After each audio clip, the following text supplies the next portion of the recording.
பெஹல்காம் தாக்குதலில் தொடர்புடைய தீவிரவாதி ஹாசிம் முசா பாகிஸ்தான் துணை ராணுவப் படையைச் சேர்ந்த முன்னாள் வீரர் என்ற அதிர்ச்சி தகவல் வெளியாகியிருக்கிறது. கடந்த 22ஆம் தேதி காஷ்மீரின் பெஹல்காமில் தீவிரவாதிகள் நடத்திய தாக்குதலில் சுற்றுலா பயணிகள் 26 பேர் கொல்லப்பட்டனர். இந்த தாக்குதல் தொடர்பாக தேசிய புலனாய்வு முகமை விசாரணை நடத்தி வருகிறது.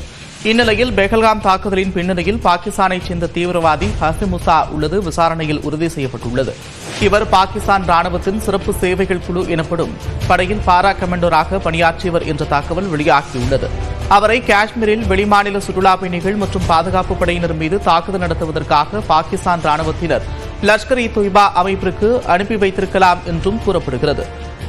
பெஹல்காமில் தீவிரவாதிகள் தாக்குதல் நடத்த உதவியாக சந்தேகிக்கப்படும் நபர்களிடம் நடத்திய விசாரணையில் இந்த திடுக்கிடும் தகவல்கள் கிடைத்துள்ளன. இதன் மூலம் பெஹல்காம் தாக்குதலின் பின்னணியில் பாகிஸ்தானுக்கு தொடர்பு இருக்கலாம் என்ற சந்தேகம் வலுத்துள்ளது. இந்நிலையில் பெஹல்காம் தாக்குதலில் தொடர்புடைய தீவிரவாதிகள் ஏப்ரல் முதல் வாரத்திலேயே பைசரன் புல்வெளி பகுதிக்கு வந்திருப்பது தெரியவந்துள்ளது.